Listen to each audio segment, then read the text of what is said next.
Welcome to the University of Uppsala, Sweden, where we are pleased to be hosting the seminar series, The Prospects of Criticism, part of our joint research project with the University of Louisville, Kentucky, funded by the Templeton Religion Trust as part of the Art Seeking Understanding program. In this seminar, recorded on the 13th of October 2022, we talked to the critic and author Laura Cumming, Chief Visual Arts Critic for the Observer newspaper. Cumming discusses her artistic and literary influences and draws on her own extensive experience as a professional reviewer to reflect on subjects ranging from the critic's obligation to truth, the balance between descriptive and evaluative writing, and the creative process involved in reviewing exhibitions week in, week out.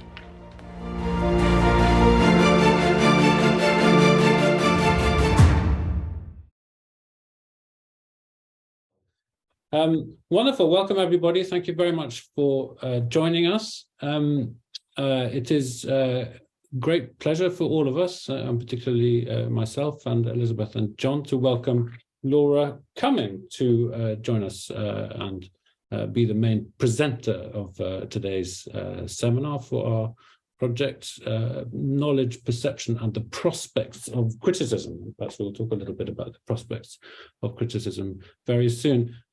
Laura, I hope, is well known to most of you. She's certainly well known as a writer to me, primarily through her long-standing work as the Observer's visual arts critic. The Observer, for those of you who don't know, is the Guardian's Sunday newspaper, and has a long and distinguished history. And in fact, one of the interesting things about the Observer is at the time when lots of other Sunday newspapers were reducing their arts coverage, the Observer doubled the space that it was given to their critics, so which means we get to read a great deal of Laura's work every week. Laura's also published a number of books, including A Face to the World, a magnificent study of self-portraits. I have our university library's copy right here. And then in 2016, The Vanishing Man, which is a wonderful, almost whodunit thriller looking into a disappeared painting of Velázquez, but it's full of the most wonderful writing about Velázquez and about painting. And then more recently on Chapel Sounds, which is a more personal but also extremely interesting study looking at memories of Laura's mother. Welcome. Wonderful to have you. Thanks so much for coming. Thank you so much for having me. I just before all of you arrived, I was just talking about the fact that the most fun I have ever had at any conference of any sort has been at philosophy conferences. So I'm really delighted to be here to talk to all of you. It's my very strong view that philosophers are the most equipped to look at art, I think, because you have the most open minds and you have the greatest, I think, curiosity and a desire to resolve what it is you are thinking about what you are seeing. So I think you're the ideal critics, and I also must say that for me, the three, in my life at any rate, the three great writers for me on art are all of them philosophers. And so the first one is Diderot, obviously, and the Salons, which I think are incredible. These were written in a century where there was no such thing as art criticism, and there wasn't even art history. There was no form of writing about art. And they stand, I mean, if you look at Diderot or Chardin, nobody's ever written better about Chardin. So he, for me, and then also Arthur Danto, who I'm sure you probably end up talking about quite a lot as philosophers. And my late, very lamented fellow critic here on a London newspaper, The Independent, was a writer called Tom Lubbock, who died of a brain tumour about 10 years ago. And for me, he was just the absolute best. And he was a trained philosopher who had been kind of interestedly going along, looking at the early works of Damien Hirst, which are absolutely perfect things for philosophical discussion, clearly, because, what is the morality of catching a shark and pickling it? What's the morality of chopping up a cow and putting it in a tank and so on. So he was hired very early on as a writer to give the ethics position on this kind of art. And British art at that point, of course, just continued to roll endlessly on through sensations and shocks and, you know, derelictions of duty and weird works of art that people didn't, you know, were appalled by and so on. And he got his job. And I don't think anyone could have done that better than him, because everything he was looking at was either something that was adjacent to actual reality. I would take you straight back, obviously, to Danto and his writings on Warhol, the Brillo box and so on, or it was something that was deliberately meant to poke you in the eye, shock you, and bring out the moral majority in this country, in our news press. And so he was often on late night television arguing with people about whether you had the right to pour blood over a chicken in a gallery, or and so on.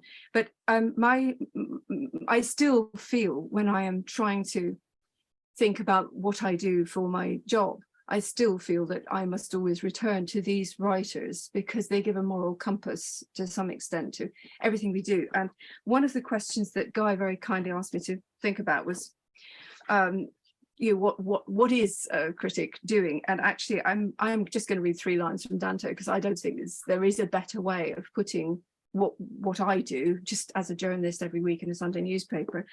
And I expect you're familiar with it. It's just, he says, criticism, as I practice it, he was writing for The Nation, of course, consists in finding how the ideas expressed by the works I am discussing are embodied in them to the degree that I can discover this. As a philosopher, I'm struck by the way in which idea and embodiment in art parallels the way in which our minds are embodied in ourselves as human beings. But works differ from one another as personalities differ from personalities. And he goes on to talk about this. And I've always thought that was just an absolutely brilliant line, because what we are doing, our job, whether it is a, you know, chicken covered in blood or a Titian, is to try to understand what it was this artist was trying to embody. What was the idea they were trying to embody, and whether or not they have embodied it. And you can think they haven't embodied it terribly well and still think the work of art is absolutely incredible. Or you can think that the idea that was embodied was supremely well embodied, and that the painting is absolutely inane and empty because the idea was small. So for me, those are the things that I'm thinking about when I'm writing criticism. When I start in a gallery and I'm looking at works of art, I'm having different thoughts. I'm stunned, I'm amazed, I'm shocked, I'm appalled, I'm, you know, everything is sort of quite a strong feeling. I'm allured, I'm fascinated, I'm bored, I'm, you know, and so on. So there are all these verbs.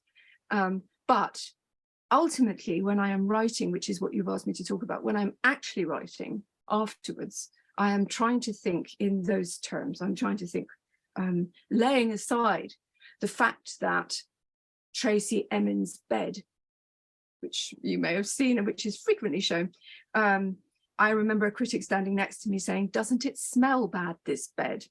And I thought, I can't smell anything. I couldn't. I think I've got quite good olfactory senses. I couldn't smell anything. His review was all about how bad the bed smelled, and why therefore it was more authentic work of art. And for me, there are certain absolute truths that you're right away you were trying to deal with. So you're thinking to yourself, is there a smell in this bed? Is this red? I mean, there are quite fundamental things that you are asking yourself to be precise about and truthful about. And then everything else, I think, follows from that. And to me, the whole job is about being truthful, as it might be in your life, ethically. Because that's wonderful, because that, I mean, the way you described this commitment to truthfulness in a certain sense, and the correspondence of an artistic idea to its embodiment, it does come down to these moments of extraordinary self-doubt on the part of the writing critic in a certain sense. And you just kind of referred to the fact that you were even wondering, am I smelling? Does it smell? Yes, yes. Or Yes. Simple things like that. Yes. And it takes, in a very, very strange way, a combination of extreme self-confidence and extreme self-doubt to really function as a critic.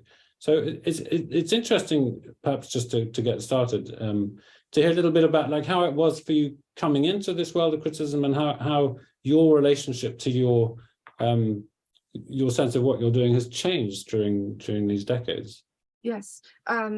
Well, I hope nobody minds my being a bit gossipy, but when I was a baby critic starting out, I was sent the stand-in for the Guardian's art critic, Adrian Searle, and he had gone on holiday, and I was so, told to go and stand in for him for a week, which is more or less how we all get our jobs, actually, in this country. And he's a very tough critic. I don't know if you've had him on, but and I went to see the show he was supposed to have reviewed, and it was a show of Australian art, and I thought it was incredible. I'd never seen any Australian art. It was Aborigine, it was songlines and so on, and I thought it was just astonishing. And having nothing with which I could compare it in my own life or in my knowledge, in fact, I felt remarkably free. And I remember thinking, what a great job this is, and coming back and writing my rave. And he, very typically, he chose it as the worst show he'd ever seen in his roundup at the end of the year, which was certainly a dig at me. Some sort of child who'd come in to do this job standing in for the great critic and so on. And I suppose if you're asking how things have changed in these 20 years, I would say that I would not now ever feel crushed to see that he had chosen it as his worst show. Whereas at the time, I just thought, and this is a category, do you call this category errors? I think you do. I don't know. I thought I must have got it wrong. Mm-hmm. And what I now strongly feel, is that your experience of a work of art is your experience. You see what you see. It is true to you. You are true to it. It can't actually be gainsaid. You can't actually have someone come along and say, well, I'm contending that you've simply misunderstood this work of art, and your feelings about it are wrong, and your perception of it is wrong, and certainly therefore your thinking about it is wrong. And I don't actually believe that. I really, really believe that this experience, the one-to-one experience of a person and a work of art, I'm not talking about any other field. I wouldn't wish to stray into literature or film or music and so on, but certainly I feel this very strongly about works of art, that it's almost, I hate to say it because I am a critic, but I think it is unarguably yours, your experience. And of course there are things that objective physical facts that can come into play, and in fact I'm just writing a book about this. I give as an example of this, you've got a headache. You've gone to the gallery and you have a headache. Your thought is slow, sluggish, your back aches, you're looking at a work of art and you are supremely unable to appreciate it because your body's dragging you down, and you start to think, I've certainly had this experience, and maybe one or other of you have too, you start to think that you are not actually adequate to the work of art on this day, but it's the only time you're ever going to see it. So you've got to put aside your feelings and so on. There's no seat. You can't sit down. Your legs are tired. You feel sick. There's a man talking in the room. It's very noisy. The weather has changed. The room has darkened. Ambient aspects of our experience of works of art alter them absolutely, unfortunately, all the time. And I think of, for example, of galleries. Walking around a gallery, I compare it, I am comparing it in this book, to the experience of roaming around in a city. Uppsala, I've never been there. Here I am, I'm walking around in your beautiful city, and the weather is magnificent, and I think, my God, this is the greatest city on earth. And but I miss a cathedral, which perhaps you love. I miss the sea. Are you on the sea? Yes. I missed the sea. I missed a lot of things on this walk that I took. But the person I'm with hated every minute of it because they had a stone in their shoe. So I believe that you have to understand. This is perhaps why I admire Diderot so much, because he really goes to see works of art repeatedly. Admittedly, there are very few places for him to go at that point, and not that many works of art, but it is important to keep on trying to look and so on. And I think perhaps to come in a rather circumlocutory way back to what you were saying, I suppose that the more works I've seen, the more works of art I've seen, the less I am afraid that I am wrong. So yes, because knowledge develops, and yeah. Knowledge and experience. But I mean, that's really interesting, because there's a certain sense in which you say, well, my commitment here is to the truth of painting, in a certain sense, yes, and for this correspondence between an idea and its visual embodiment. And at the same time, when most of us, including most philosophers in a way, think about the concept of truth, it is a truth which is something which is independent of perspectives. And yet the truth of painting, if there is such a thing, is not only contingent on the perspective of the painter themselves, but also, you're saying in a way, contingent on the perspective of the critic. Yes. Or the and viewer. Yet, absolutely. And yet there is this one salient fact, which is that this work of art itself is inherently static. It does not change. So I find that very reassuring. I mean, I've reviewed shows where what I was looking at was definitely volatile, and it was, perhaps it was time-based, or it involved water that stopped running, or what. There are works of art, of course, that change inherently as they they die away. Many people have had the brainwave of showing art that involves flowers that wither in a gallery. I've seen that so many times. Time passes and we are mortal, and they all think, oh, they've got this great idea, and I can't tell you the number. It's probably the most repeated motif I can think of, and so it is going to disappear. Literally, what you're looking at is going to disappear. But on the whole, no matter that I have the stone in my shoe, or I feel sick, or the gallery has shown it in a poor light, or someone's talking, it's actually immutable, this painting. Yeah, I find it tremendous relief. So, I think you're right there, but it is amazing to me in a way how quickly paintings can change. I don't mean in themselves, like materially, but so, for example, I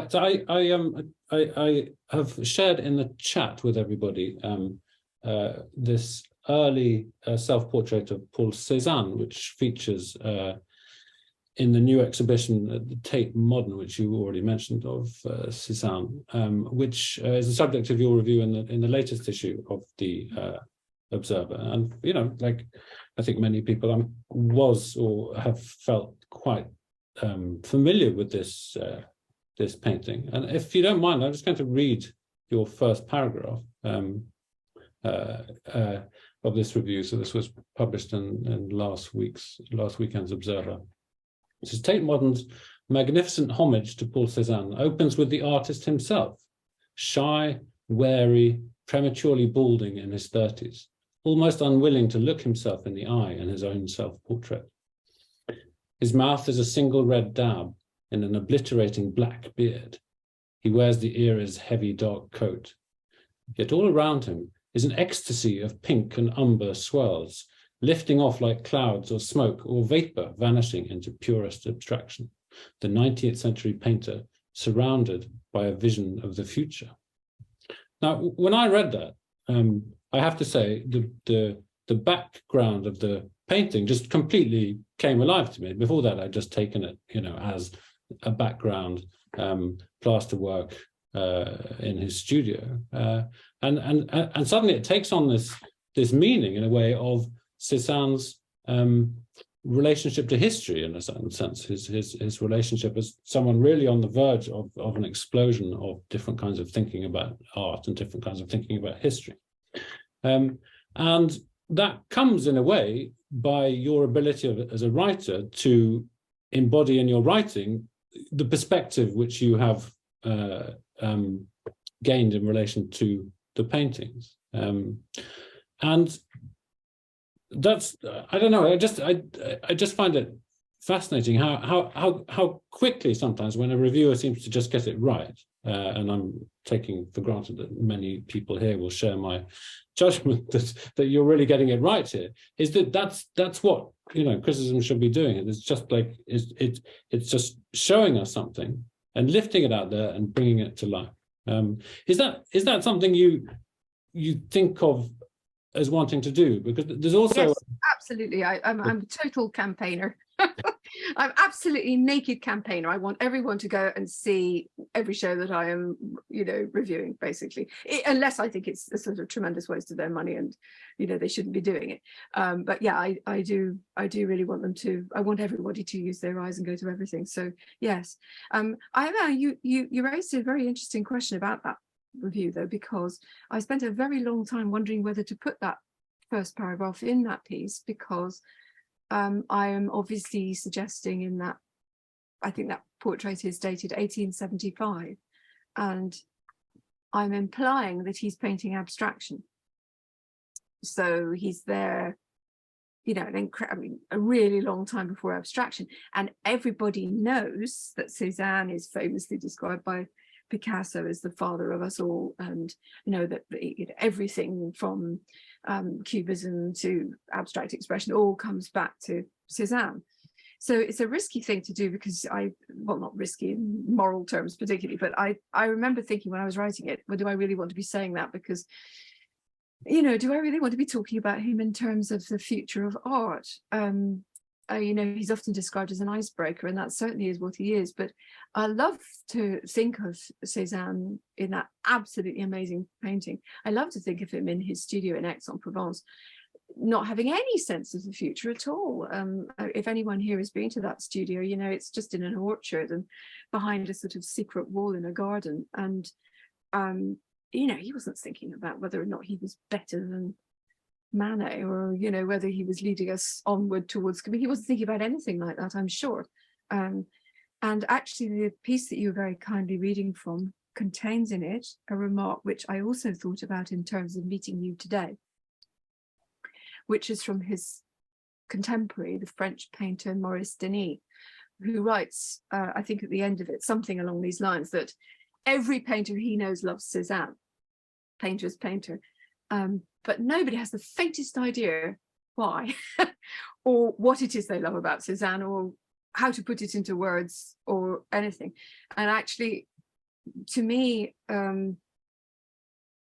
writing about him, I felt I'd failed completely in that review, because I absolutely couldn't. I mean, all I could do was try to put words to the joy of the show, and to try to get some idea across about what the show would be like for you if you went to see it, whether it would have the right paintings in it, whether it had new or interesting things in it, or that it contained his palette.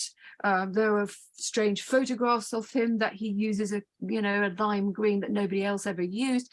There are sort of, what I'm saying is sort of concrete facts that I can give you, because you're about to have to spend £20 getting into this thing, and it's going to take you months to get in because it's booked out.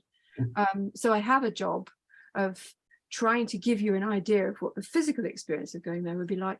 But as far as Cézanne, no, he totally eluded me. I did my best, and I read, I've got behind me here, I'm sure you've probably all come across this magnificent book by T.J. Clarke, who is, I think, the nearest to a philosopher of art that we have. And he spent the whole of this book trying to work out why he liked several paintings by Cézanne. So Cézanne thwarted us all, and I love him even more because I feel that the sort of the intellect there very profoundly. Clarke also wrote a book, which again I imagine you may have discussed or you will know of, which is called The Sight of Death, which is a book in which he spends 1 year at, forgive me, I've forgotten, is he at California, Caltech, or I forget which university he's at, but he goes for 1 year to look at one painting by Poussin, and to see whether or not during the course of that year his experience of this painting, which is inflected at all times by his life, his heart, there are moments where possibly he's having romantic troubles, it's 2000, so there's this sort of millennial angst. There are moments when he has this famous headache I'm mentioning, and he is trying to work out whether his attitude and what he sees of this painting will change over the course of a year. And it does. Absolutely brilliant book, fascinating. And you change, the painting doesn't change, or perhaps it does change. Because at some point there will be moments in a work of art, I'm talking mainly about painting here, but it could stand for any form of art, where you will suddenly notice the dab of red in the mouth, or I mean, everybody will notice that, but there are moments in the Cézanne show where, for example, I started to notice that he used a sort of comma of green to indicate an aspect of an earlobe, and he kept on doing it, and I'd never noticed it before, and it suddenly made me think, Cézanne is sitting in his studio thinking, I really love that green comma. I think I'll use it again. It really works. Man, child, pig. You see it suddenly in the top of an apple to indicate the dent where the stem is growing. And you think, he loved he loved the green comma. And it doesn't mean that I understand his work in a different way, but it does indicate to me that I understand his use of his language, which is, after all, what we are all using to speak to each other now.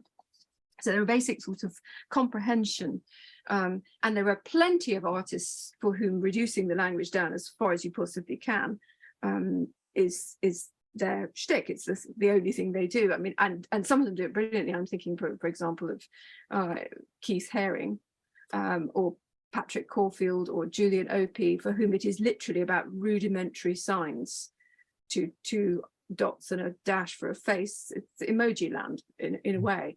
And I can write about that. And I quite look forward to writing about that, actually, because we're talking about the lexicon of signs.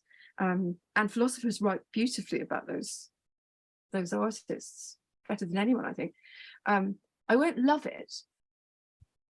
I won't feel that I had done anything remarkable, or, you know, that I'd had any insight that a philosopher wouldn't have had long before me. But it is my job, so I have to turn my eyes that way. But I'm not sure if my brain is probably engaged in the same way. One thing I felt I wanted to say about, you've probably in your discussions will have talked about all kinds of art writing and all kinds of criticism. And I was thinking, well, where do we get our authority or our standing as journalists writing about art? Why are we allowed to do it? Why is it us and not someone else?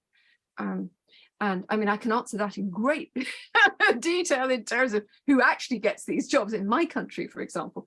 But equally, I was thinking, well, why should we have this job? And I thought perhaps I should explain to you why I have my job, because it's not very obvious why art writers are art writers, I don't think.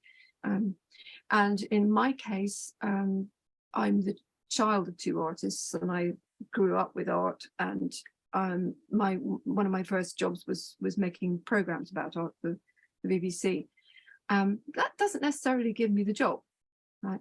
But my degree is in English literature, and my first subject of study is writing, and that is what I do.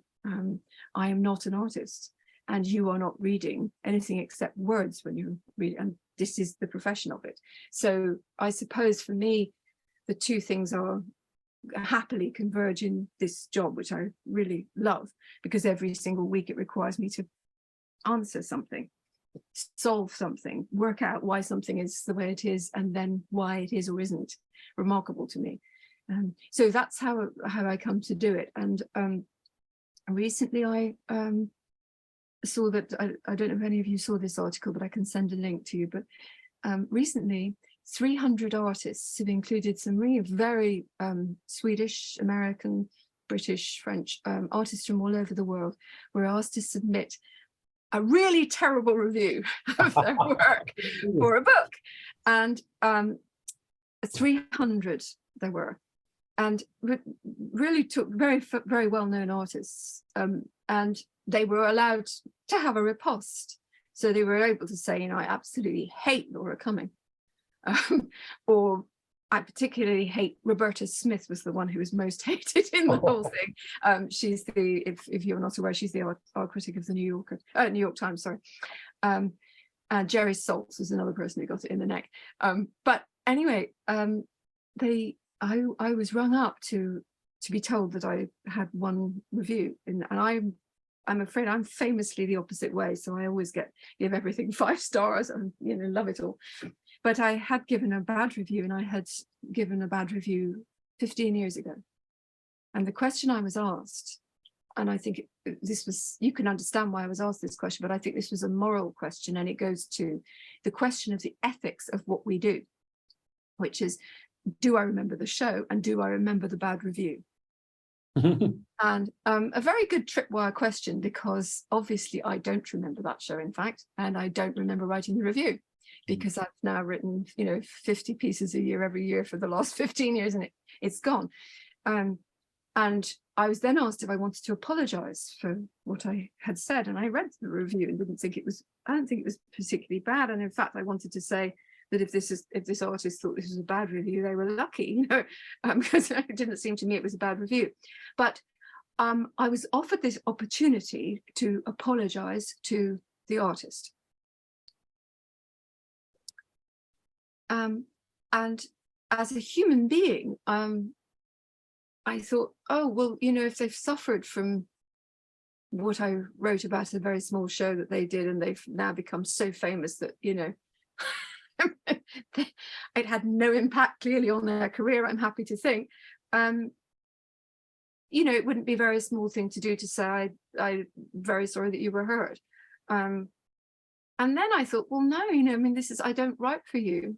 I'm not a courtier, and I'm not writing puff pieces for you, and I have a duty, and my duty is to the reader, and only to the reader. It's not to the artist at all. It's not to the newspaper editor. It's not to anybody involved in the money of this industry. It's to the reader.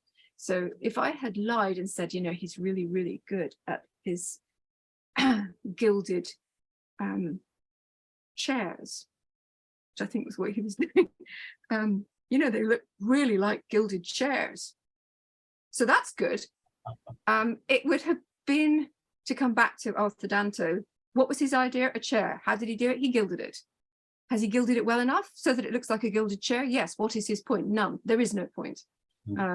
So I think I'm thinking about this morally, which maybe isn't what you wanted to ask about, but I have thought about this a lot since then, and thought, well, I shouldn't have reviewed it, in fact. And I think that there is an opportunity. It's perhaps something we don't talk about very much in the writing of criticism, is silence. I cannot tell you how many shows I have been to where I would have liked very much not to have written a single word about it, ever. And I am thinking of the great novel, The Life and Times of Tristram Shandy by Lawrence Sterne, where there are blank pages and black pages, and nothing is being said. The great philosophical novelist, nothing is being said. A sign is being put up to say, I am not speaking, which is in itself, of course, speech. And I certainly know of occasions where not only me, but other critics would have loved to have done nothing but put a large blank space on the page, to almost always with the same artist in mind, in fact, and I bet you can guess who that is. I'm thinking of Damien Hirst, because we were always asked to write about Damien Hirst, because the knee-jerk reaction to anything he ever does is that the art critic must immediately cover it. So silence is also a way of, anyway, I drift away from what you were asking. So well, no, because it's perhaps a tangent, but it's one that's taking us, I think, in a good direction. But also, so for readers, very often there is a slightly perhaps gossipy, but also I think also genuine interest in the violence of a bad review, a very strongly negative review, and a kind of yes, a kind of exemplar of criticism in this strain is the cartoon figure in this lovely film Ratatouille. I don't know if you ever saw that. Oh yes, Anton Ego. Yes. Who delights. But the thing he delights in, is, and obviously he changes his ways at the end. There's a great kind of like epiphany for him. But it basically in puncturing puff. So there is this distinction between like giving a negative review of something which perhaps it was just better off if it just stayed outside the discussion, so to speak. But things that are often like Damien Hirst, just forced all the time into into the center of our awareness. The critic who's able to go, this is not what you think it is. That's a very, very brave, but also very important thing to do, I think. I don't think there's any, not to contradict you, Guy, but I don't think there's any bravery involved in that whatsoever. You know, you just, I mean, I could certainly think of colleagues of mine who are just basically thinking, let me get at him. You know, here he is, another show, that's easy copy, you know, I'll do it in an hour. So, and critics have, now I will speak a very gossipy thing, but I think critics have such different motives. And I'm thinking about this today and what we might be going to discuss. I thought a lot about Arthur Danto's reviews, of which they've got hundreds of, and I am thinking, I do not believe that he ever, in his entire absolutely magnificent career, ever wrote an ad hominem attack upon any artist at all. The lowest remark he has ever made that I can think of in all of those writings is to say, and I completely concur with him, that there is an absence of humanity in the art of Lucian Freud. And it takes him about 20 pages of thinking about what humanity is before he will actually introduce it into the discussion of these paintings. And I mean, you know, there are critics who might say that straight away. The thinking that leads to that is what absolutely skewers Lucian Freud to me. It's not the kind of casual sort of, I hate his third wife's painting, you know, can't stand the way he uses the color purple or whatever, you know, which is trivial criticism and just a waste of paper.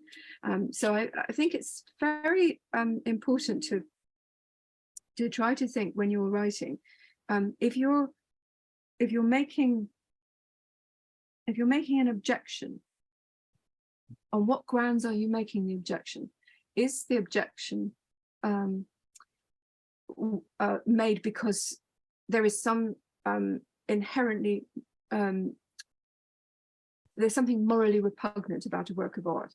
And I give as an example for that, I would give Jeff Koons, just because, you know, everybody knows shiny old Jeff Koons, you know. So I went to a show and Lord, there he was. I mean, I've never, you know, it was the Ashmolean Museum in Oxford, a dusty academic city, you know, and there he was, because for some reason, I think kind of rather almost touchingly, he felt that the fact that the University of Oxford had asked him to come, you know, meant that he should really put his back into it. So he came over. And I had a very strange encounter with him because the show was absolutely inane. To glassy, empty style. And I mean, it always is, and I wasn't expecting it to be any different than that. But he knew it was too, and talked to me about it. Just happened by, he didn't know I was a critic, and he was spinning what looked like a very large silver glitter ball. And he was saying, pretty, isn't it? Pretty. And I'm going, yeah, pretty, looks exactly like what it is. And he says, doesn't it? But I'm going to get 5 million. and I laughed and he laughed, and then he walked away, and someone later said, she's a critic, by the way, and he came over and shook my hand. Now, and I had to really try to put aside the fact that Jeff Koons was actually quite funny and knew perfectly well what this was all about, and knew that he was zooming the bars. And I didn't, in fact, I wrote this into the piece because I thought, well, if I could have had that experience and he happens by, then anyone could have that experience. And if this goes to his intention in some way, which it clearly did, since he didn't know I was a critic, then I think that that's a piece of journalism. I mean, that's just reportage really, but it's worth putting into a piece because it will allow somebody who's reading this in Edinburgh, might not see the Ashmolean show, but might be forced to look at a Jeff Koons show sometime, to have a slightly relaxing thought, which is, yeah, you and Jeff, we all know this is a trick, you know. So I felt there that was worth, it was worth talking about the actual artist and the actual artist's views. I otherwise have very, very pious ethical position about writing about art, which is I never, ever meet the artists. I never go to the private views. I don't go to the parties. I cannot be bought. I don't, every 2 or 3 years, all critics in London get invited to judge the Turner Prize, which I'm sure you've perhaps heard of, which is our big art prize that's supposed to be so important. And every time they do, I say, no, all the rules are contradictory and all of them are corrupt. So no. And every year, one or other of us sort of slightly gets a little bit closer to having to do this judging, but it's wrong. And nobody should be judging art in the way that they do, very often sight unseen. So I do have a strict policy about that. And I know critics who write the way they do because they do know the artists, they know them very well. They've taught the artists at the Royal College of Art or the Slade. They are themselves artists. They are writing from the perspectives of practitioners, and they think it's very important to have an inside view of what is going on. They are inclined to say that they have been with the artists on their fishing trip from Uppsala to Greenland or wherever, where they caught the magnificent whale that they are now showing in the gallery or whatever. And they believe that, and it's a position you could take, and they believe that what they're doing is taking you on this journey on the boat too, and now you're getting to know the artist and so on. Absolutely, I don't. I'm terrified of being corrupted. I could just imagine going to a show and having the artist come up to me and tell me about what they're trying to do, and thinking, oh dear, yes, poor them. Yes, they're trying to make golden chairs, and it's just terrible. But that's what they sincerely want to do, and sincerity is a value in art to me. So I keep away from them. Well, that's very, very refreshing to hear. Now we're going to open the session to questions in just a minute. But there was just one thing we've been skirting around quite a lot, and that is, we've talked about like bad reviews and good reviews and rave reviews, but we've also seen, I think, from the way you approach this, that what you're trying to do is basically, like show what you see. And so when you have a feeling or a sense of like an overall verdict or judgment about like what you've just seen. So you gave this Cézanne exhibition 5 stars. Surprise, surprise. It's like Cézanne, etc. Pretty good artist. I think everyone can agree on that. Although why? But there's this sense like what? So where does your evaluation come in the process? When do you become aware of it, like while you're writing or while you're asleep, or is this just something that coheres as part of the writing, or is it something that really fuels your desire to say the things you want to say in the way that you say them? What an interesting question. Well, I can give a very simple answer to that, which is that I see shows on Sundays and I file my copy to my newspaper on Tuesday evening, and everything that happens in those 3 days. And I certainly have gone to bed on a Monday night, still not sure. There's a line in Shelley, is it Shelley or is it Keats, about breaking a butterfly on a wheel. And sometimes you've been sent to see something and you just absolutely know that it would be, it's wrong to apply your full judgment to something that is young or unknown or small or obviously asinine, and yet there you are having to review it. And I suppose there's a little bit, sometimes on Tuesday morning I might have thought to myself, better go and see another show and write about something else, because it's not very fair. And on the other hand, I have also had, and this increasingly occurs because of the variation in media, in art. I went to see a show the other day that made me so angry within minutes of being there that I actually had to sort of try to really, it was Marina Abramovic, world famous performance artist. And we were being forced to move through space in a certain way. And I thought it was totalitarian and that I was being dictated to, and I hated it. And I hated the position she was putting me in, and everything in me rebelled. And she's a very clever artist. There was a big sign saying, this might make you angry, this show. So, you know, you already had been sort of passive aggressively downplayed, you know. And I knew as I went through it that I had to go through it in the time that you were supposed to be an hour. I must take this hour. I must not leave or throw a fit or shout or, you know, break out of basically the rat run that she was putting us through. But I also knew as I was doing it that it was just going to be a very, very, very bad review. And I knew within about a minute. It's the worst review I've ever written. But my reviewing of it was all about its ethics. Mm.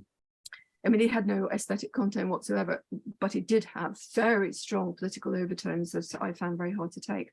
Mm. And I saw 3 other critics later in the week, and they said, "Oh my God, you really, you know, gave that one a." And I said, "Yes, but you thought the same." And one of them said, "I wasn't allowed to say so because she comes from Belgrade," right? So we were immediately evoking the war, Serbian conflicts. What are we allowed to say about an artist who's in effective exile from history and so on? And these things, social history, we were talking about this earlier, social history comes into play in art enormously more than I think it ever did when the great Diderot was writing. Mm. Mm. Terrific. Well, thanks very much. So I'm going to just change it on my screen a little bit here, and then ask those of you who are present if you would like to ask Laura a question. We have just under 15 minutes officially, but as that time reaches its end, we can maybe take stock of whether any of us is in a hurry. So do raise your virtual hand if you can. If nobody has a question, I have a question for you. Well, we have. You do have a question, yes. Sorry. We maybe get to your question. Okay, sure. Well, then that would be terrific. Yeah. So, Jeremy Page. Hey, thanks for this. Been really, really interesting. So I just wanted to ask a bit about maybe the kind of, this is putting it in too much of a philosopher's way, but the kind of epistemic standards or the kind of cognitive goal of your criticism.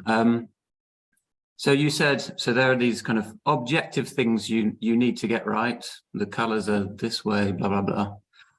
And then you said but your experience is the kind of the guiding thing. You're trying in some way to clarify how you've experienced the thing.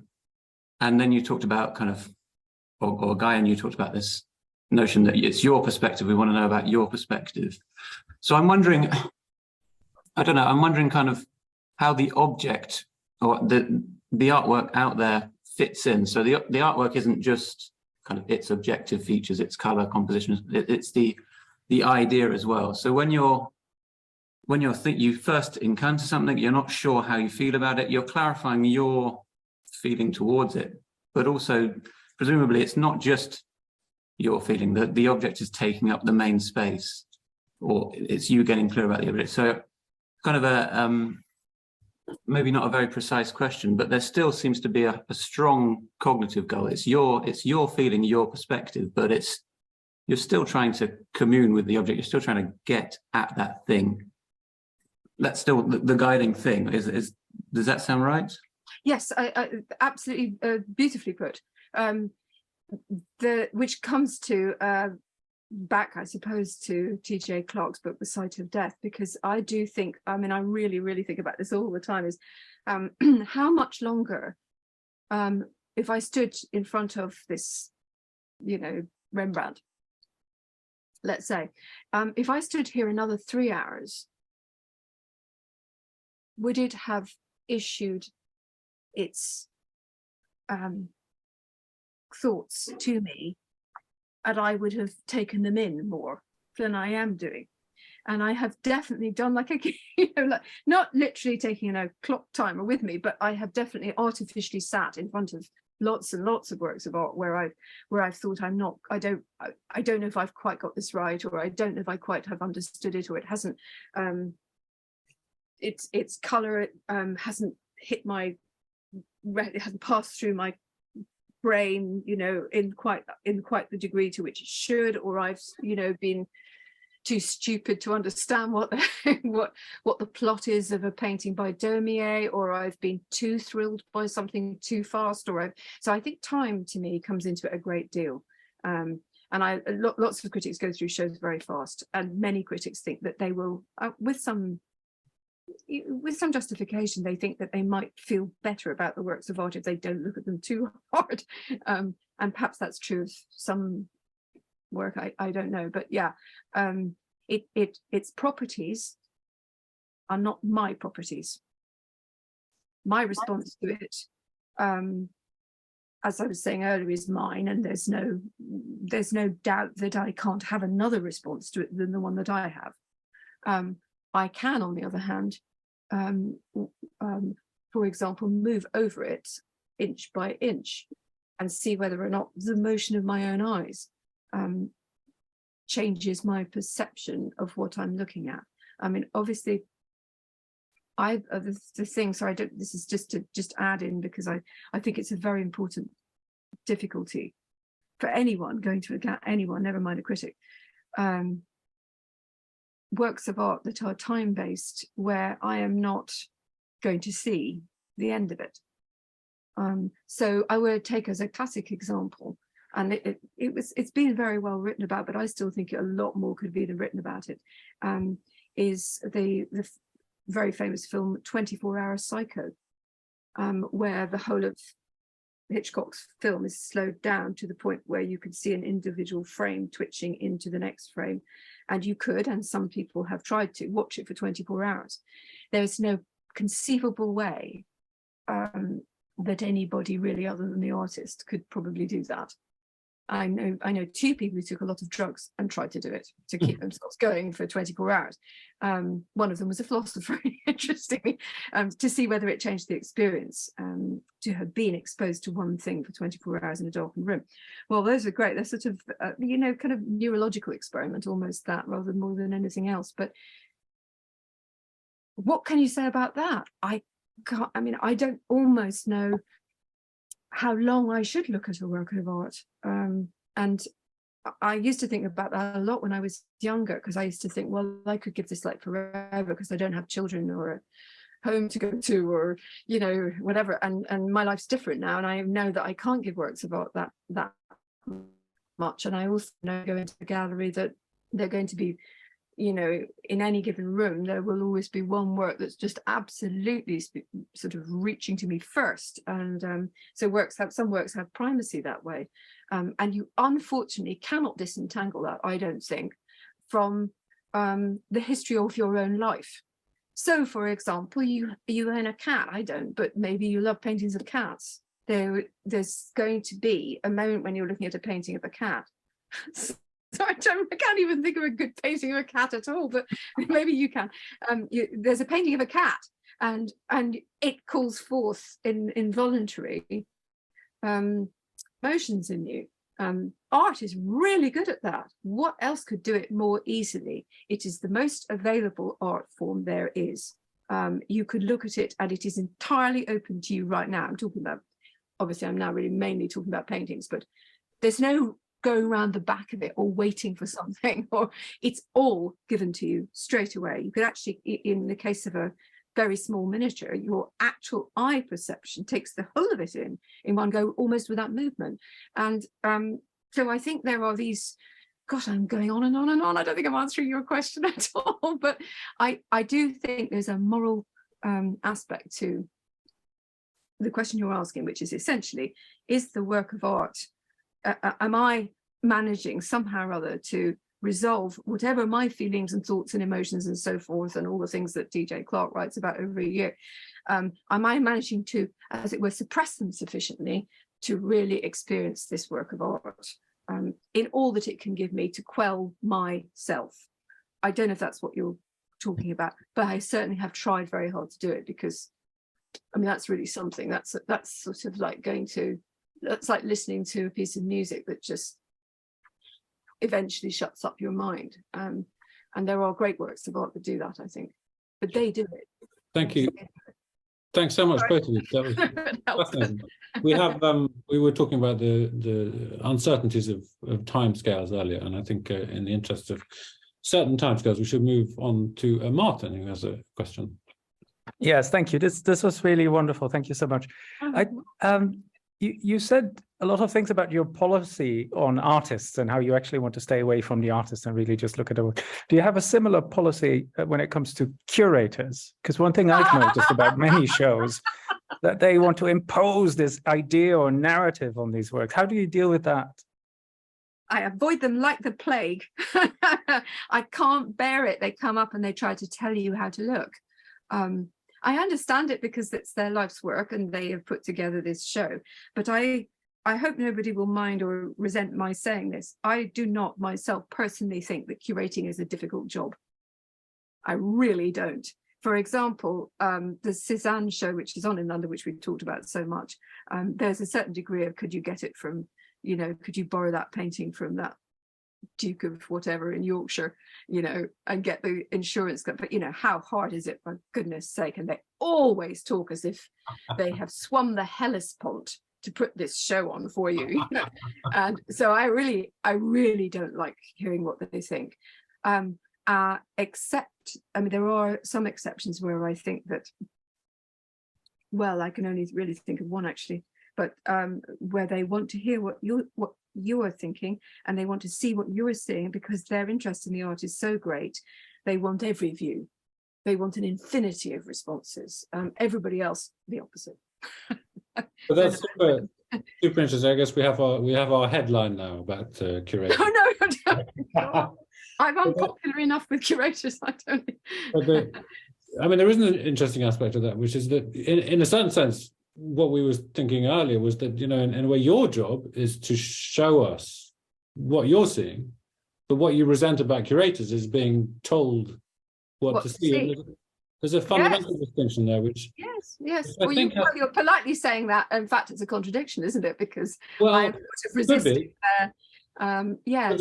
There's a golden rule of journalism, of this kind at least, which is show, don't tell, and one could argue that both critics and curators are trying to show rather than tell, but sometimes, and I agree with you, it certainly feels like the latter. John. So thank you for that. That was absolutely wonderful. So I was struck by the analogy between artworks and selves you hit upon at the beginning when talking about Arthur Danto, ideas embodied in artworks as minds are in bodies. So I'm wondering, as a critic, do you find that forms of recognition and respect or acknowledgement or perhaps disdain usually reserved just for people or demanded by certain artworks? That they can make claims on you in the way only people normally can, or that they demand a response from you in the way mere things usually don't? And if so, is it the work or is it ultimately the artist that's making these demands for recognition or response? Thank you. What a fantastic question. Instantly two works of art are coming into my head. One is the one that I'm most obsessed with, which is surely the philosopher's artwork of all, which of course is Las Meninas by Velázquez, where I think I've seen that painting. I mean, I make a journey to see that painting pretty much every year, and every single year I think, am I going to be good enough for the painting? Is its unbelievable moral and spiritual and emotional and perceptual genius going to be too much for my stupid brain? And so there's that, and that's like a person. Absolutely, to me, that is like a person. So I had a teacher when I was a student, and I used to feel the same about him. If I didn't do a decent essay for him, you know, he was such a god. Yeah. And then on the other end of the thing, I can think of, just to give it's a slightly cheap example, I suppose, but there is an artist, Tracy Emin. I'm sure that you may have heard of or seen her work. And I feel every time I see a work by her, I feel she is hectoring me pity me, feel for me, you know, love me. And I mean, sometimes it's actually written on the work. I mean, she made a sequence of neon works, which are just words of sort of, you know, kind of basically kind of, yeah, passive aggressive. And I can't feel with them anything other than you're there trying to make me feel something and you're trying to bully me. So yes, if that answers your question, I can absolutely think.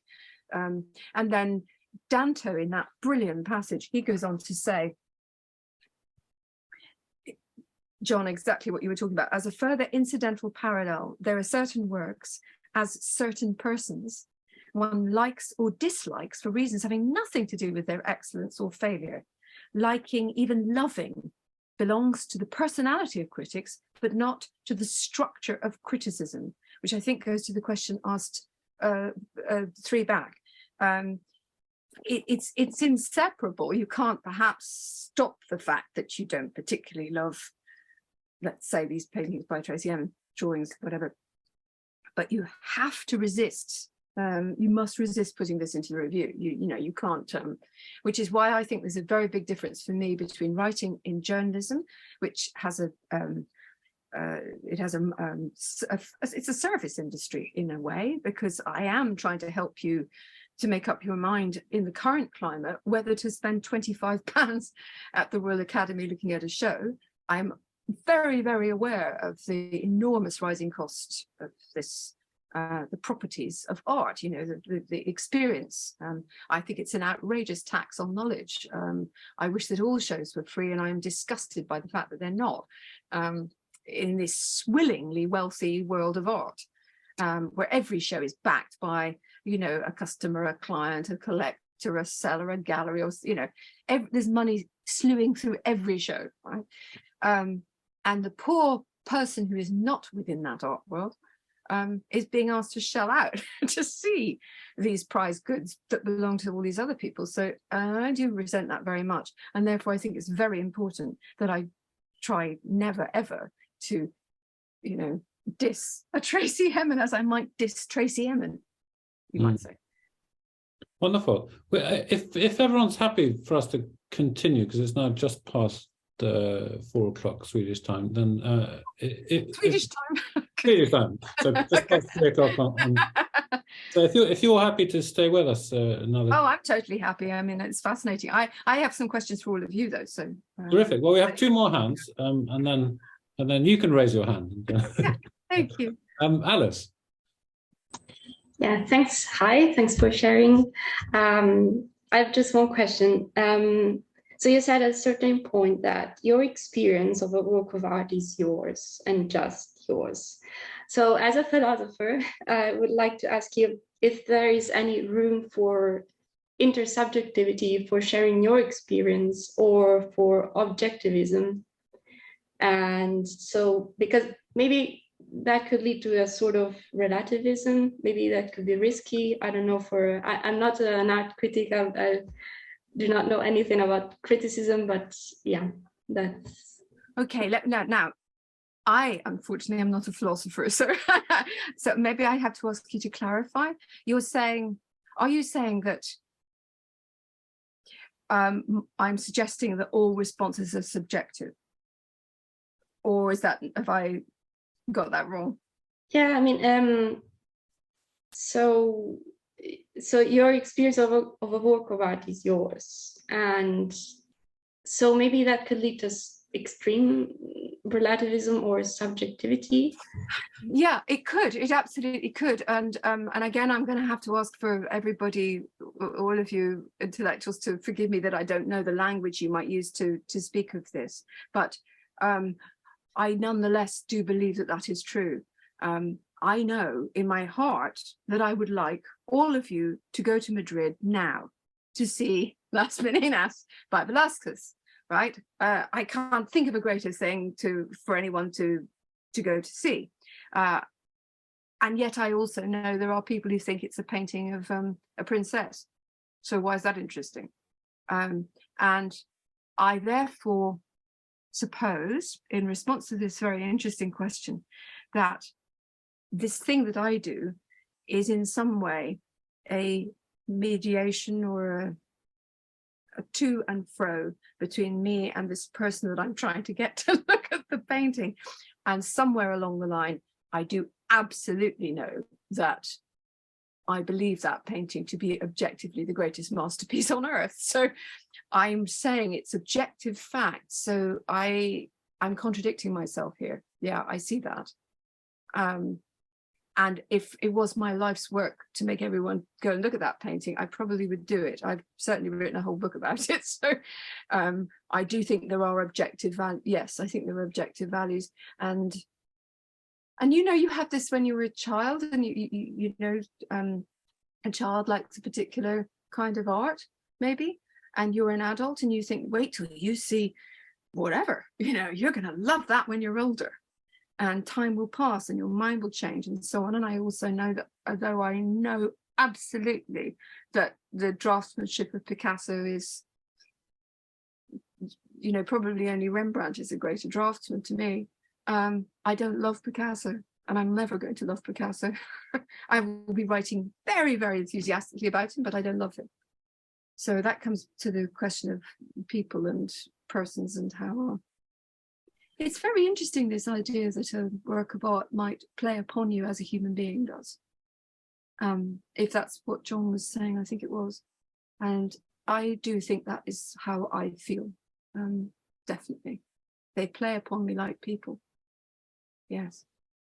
Thank you for that. I've never thought of that before. And I don't know if that answered your question. But in a sense, I'm saying, yes, I am contradicting myself. You're right. You spotted the contradiction. To be fair to you, Laura, the contradiction is right at the heart of a great deal of philosophical writing about taste and art. And Yes. you put it pretty much as well as David Hume put it in the 1750s. Oh, no. You know. I don't think so. You're very kind. So, Eileen, the question. Yeah, thanks so much. I'll say first that I've been dilly-dallying about trying to plan a trip to Madrid, and now you've nailed it for me. Like, I have to go. I've never been. So I really liked something you said back at the beginning when you were kind of distinguishing questions that are posed to you about the idea being embodied, and then you said something about, you know, sometimes you just find the idea small. So on the one hand, I thought, well, that, like, I'm really interested in when art critics help me with that. Like, somehow the idea is a bit small. But yes, when you're doing that, I feel like, I mean, I'm just like speculating. It feels to me, the reader, like you are speaking on behalf of all of us. Like, you're trying not to just be you. You're trying to be the person who's trying to figure out which ideas are big and small right now, or which ideas might we need to be engaging with and or not. Okay, so that was just one thing. I feel like it seems like a pressure to be more than just you, but yes. then the other thing is just what makes, like, I assume some works of art aim at something rather tiny in some sense, but maybe that's different at doing that really well, but maybe that isn't the same as them having a small idea. There's something else about that. Anyway, just the way in which it might be okay to be small. And like, I really thought that example of the princess, you might say, oh, painting of a princess, small idea. And yes. You say, no, you can't figure out the size of the idea necessarily very straightforwardly. Yes, absolutely. I would give possibly the most infuriating and controversial example of the thing that you were talking about in Britain was the year when the Turner Prize included an artist. I thought this was fantastic, and so you can laugh at me if you want. Absolutely no problem. But the thing that he was doing in one room of his gallery, one room of the gallery in Tate Britain, was to turn the lights off. But then they came on. And this is a very small thing. This artist, oh, I've gone blank about his name. Maybe Guy will remember. I'm so sorry, such a wonderful artist too. Martin Creed. Martin Creed. And now Martin Creed is the philosopher artist in our country. And everything he does is called a proposal. So he never refers to what he's doing as a work of art at all. And they're numbered, not titled. So it's proposal 86, this one, I think. And you can go into this room and fulminate at the utter waste of space, a whole gallery with nothing in it, etc. Or you could stand in the gallery and wait to see when this was going to happen, when the light was going to come on again, and instantly you would be thinking about expectation, suspense, and time. And it was very funny. He's a comic artist. And lots of people found this frisson of a jeu d'esprit, let's say, a very small idea. But no, it's a vast idea. How are we to know when the light is going to come on? How long will we wait? And so on and on. Now, lots of things could be said about this work of art. And I can also just describe it as simply a guy turned the lights on and off in Tate Britain, and he should be hung, drawn and quartered, according to the Daily Mail in our country, which is the main tabloid newspaper, right? Hated him, hated everything about him. That idea, the scale of that idea, which goes to the question you're asking, was a very interesting thing to have to write about, because is that a big idea or is that a very, very tiny idea? And I started this talk by talking about the golden chair, which to me is just a very tiny idea. In fact, I'm not even convinced there was an idea there. And I think in some ways conceptual art since the 1960s has given us this gift, which is that we are all critics. I mean, we always were all critics, but we are so often in a position where we have to decide, is the idea small? With conceptual art, certainly. Is the idea small? It's so nugatory, I can't even think what it might be. It's so tiny. And one of his works of art is a small ball of paper screwed up to make a perfect sphere. Well, you know, you could talk about that for ages. You could talk about the relationship between that and classical ideals of draftsmanship. Who draws a perfect circle? What is a circle? Or, you know, lots of things can be said about that. Or you can say he screwed up a ball of paper. And the properties of works of art became, I think, for a very long time, really interesting to write about, because there was so much thinking. There was very little in the gallery, and in the case of the lights, nothing at all. So he reversed that. And of course, Arthur Dante wrote brilliantly about it. But I think the question of whether an idea is small is very troubling for anybody who's going to a gallery, because I would take as an instance portraiture, the entire genre of portraiture. You're in a gallery, and let's just all imagine we're looking at you know, a sequence of paintings by Rembrandt. And what are they showing us? They are showing us a person who once existed and now no longer does, but is commemorated. And what is the idea? Is it a small idea that we know this person asked to be painted and money changed hands, and that's how Rembrandt did it, and it's a great piece of painting, and we can talk about, you know, all sorts of aesthetic aspects of this work of art. We might also talk about the discrete depth of emotion in the response to the old man painted here, who is on his way out of this world. There are so many things we could say about a Rembrandt, let's just say.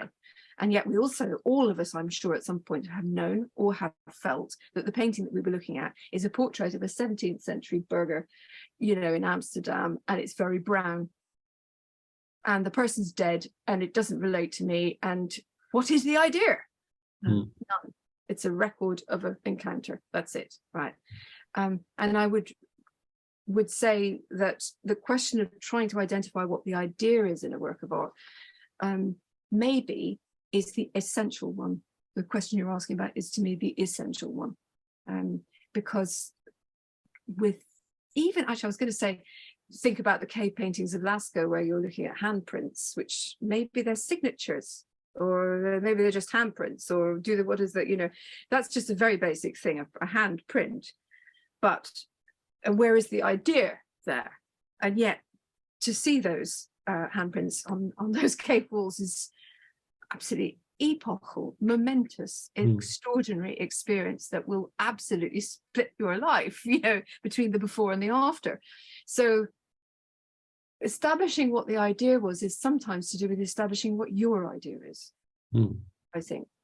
And I can think a lot of painters, for example, whose work is very popular and people find their ideas in it that I perhaps can't find. So there are, you know, critics are very fallible and useless probably. We also have no power, which is a good thing. It's a very interesting thought, which is that prehistoric art and conceptual art have one very interesting in common, which is the principal idea is very often I was here or I am here. That's it's actually quite a powerful idea. We have a little tiny bit of time left for you to ask your question, Laura, but not before I just mention, for those interested in Martin Creed, that a very interesting book on Martin Creed and philosophy has just come out, co-edited by Elizabeth, who's sitting 2 boxes. Oh my gosh! Hello, Elizabeth. Here we are. Right, fantastic. Where is it coming, and where should I go to look for it? It was just published with Bloomsbury. Bloomsbury, how marvelous! Right, fantastic. So there's some fairly critical articles. So I think you might find it at least enjoyable to read. Oh, I will. And here am I repeating all this stuff to you that you know so well. Sorry. But yes, gosh, that's fascinating. Well, I suppose the thing I wanted to ask you is, I started this talk by saying to all of you that I think that philosophers are the ideal art critics, really, because you're in pursuit of knowledge and understanding and analysis and so on. And I'm wondering whether for any of you, you feel when you're looking at any particular artists, that you feel you're looking at the same thing coming back at you. That's to say, are you as philosophers looking at philosophical, do you have artists yourselves who you think of as great philosophers? It's a very interesting question. Does anyone have a straightforward response? It's quite difficult to say yes. Well, I see Rembrandt in the chat here, certainly. Rembrandt. I mean, my thing is music on the whole. I mean, I'm obviously very interested in the visual arts, but the thing I fell in love with at an early age and I've written about, therefore, is always music. And one of the wonderful things about music, for me, is that you can fill it. This incredibly intense pointing of experience in time. You could just fill it with whatever you want. And if the music sounds profound, it's often profound because of the wonderful ideas that it just gives life to. Whether that can be tracked down to some, there's why music is such a big problem for philosophers, because there's very little to point to and say, well, this is about this, or he's saying this, or there's some attitude actually being objectively expressed here. There are instances where you can do that, but it's not the typical one. And painting is often like that, and perhaps why. And I was struck just reading through your book on self-portraits again, that self-portraits are very often the ones where artists appear as philosophers in a certain sense, and where philosophers therefore find themselves attracted. Derrida wrote very movingly about self-portraits, and it's, I don't know, I mean, every philosopher who writes about or doesn't write about art that I've talked to often just mentions Rembrandt's self-portraits and Cézanne's self-portrait, and just these ones where there's just this incredible confrontation with a presence, a human presence of some kind. That's very interesting. I also wanted to say one thing. I'm writing a book about Dutch art at the moment, which to me is the most sort of democratic art. So everybody, everything, your cat, your dog, your hound, everybody welcome. And I love it very much. And it's tremendously disparaged by philosophers and over the ages, and certainly by art writers. And I began to wonder whether, I don't know what the word for this is. It epistemology? No, knowledge. I thought about the writers who've excoriated Dutch art, and so, for example, Henry James, who hated it, or at least thought it was just a sort of facsimile, Ruskin, who despised it, and so on, and all the ways in which people have lumped all Dutch art together. I'm talking about 17th century genre Dutch art, Rembrandt, for example. And it occurred to me that all these things that people have said about it, which is all it does is duplicate what is there, which Pascal writes about, doesn't he? You know, the idea that it's somehow or other low of the human race to like images of trivial things. We look at a picture of this famous cat I keep on about, or a carrot or whatever it is, and you know, we like that. Why would we like that? It's just a description of what is, and what was is itself trivial. And I was thinking about Dutch art and wondering whether part of the reason that people have decried Dutch art so much for so long is because people couldn't see it. Just the writers that I'm talking about, for example, had barely seen any of it. They hadn't seen Vermeer, they hadn't seen Fabricius, they hadn't seen Rembrandt. They didn't know really, you know, all they'd seen was a picture of a cat. And I think sometimes about writing about this issue that you're how does one write about art critically? The thing I wanted to say really at the end of it is, I don't know whether, you know, I have any credentials for doing it, and I don't know who does, and, you know, I admire enormously the people I think write brilliantly about it. But one thing about a critic, and those who write critically about art or any form of art form, is that the longer they go on doing it, the more they've seen. And so that sort of reflex dislike of a work of art diminishes, I think. Perhaps not with Marina Abramovich, but it diminishes because you have seen more and more and more. And to come back to John's point about the relationship between works of art and human beings and minds, how our minds work, this must be like life in this respect. So art cannot actually be an unusual and you know, category all of its own, self-contained. It must be that, as with life, you go through it and you realize why people do the terrible things they do, or why people are always repeating the same story, or why your neighbor makes all that noise in the night, or what, you know. And after a lot of experience, forgiveness might enter in to your thinking. Certainly knowledge and understanding, that kind of mollifying pardon, is extended to whoever it is or whatever it is. So I'm going to take Putin out of that, obviously, but there are many political situations, for example, where as your life passes, your understanding deepens and you see more and more of it, all things contain greater meaning within the context of human observation, perception, and knowledge, I suppose. So in a funny kind of way, I really want to say to you all, at the end of it all, isn't it a bit like life? Art is like life to me. I almost don't know, apart from the incredible fact of the making of art and the ideas behind it and so on. I feel that, to me, the division between them is so porous. I'm afraid that I didn't write it down, this wonderful phrase of John's, which was artworks are people, or yeah, I better write that down.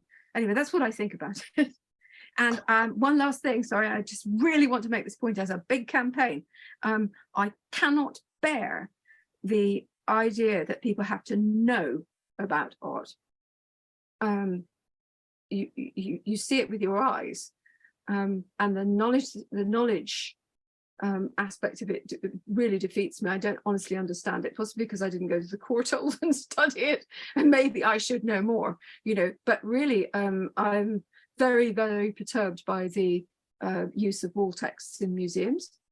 I don't really believe in, and again, I'm arguing completely against myself, but I don't really believe in exegesis on a wall. I don't believe people should read their way around an art gallery.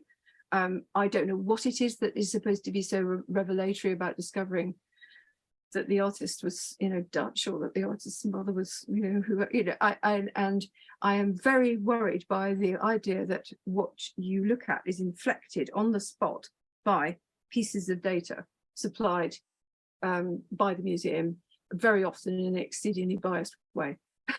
Sorry, Wonderful. I just put my bêtoir in there for you right at the very end. That's terrific to have. Now, before we close, which we will do imminently, there's a bit of activity on the chat. So some people also mentioning Rothko. There's some rude things being said about Joseph Kossuth, Frank Stanley.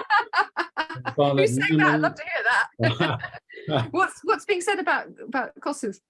It looks as like somebody I can't see, but as a philosopher who didn't get past their introductory courses. Full marks to that point, I agree. And what was being said about Rothko? Oh, the Rothko is another example of a painter whom one identifies with as a philosopher, and then also Barnett Newman. I would say Barnett Newman, yes, certainly second that. Yeah. And, very good. And then a recommendation for you to read Richard Wollheim's essay, Criticism as Retrieval, which is actually a terrific essay, showing arguing that the idea of criticism is basically retrieving the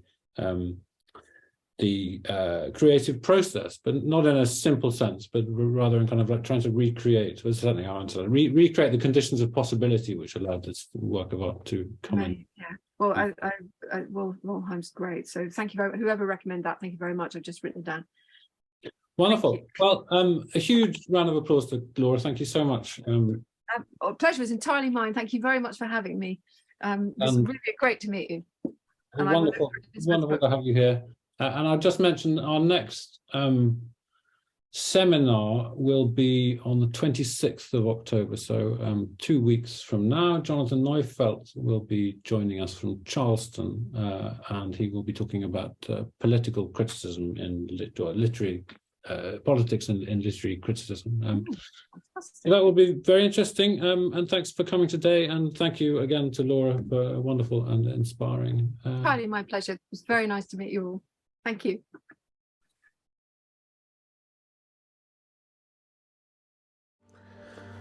Thank you for watching this recorded seminar in the series The Prospect of Criticism, part of the Templeton-funded research project, Knowledge, Perception and the Prospects of Criticism.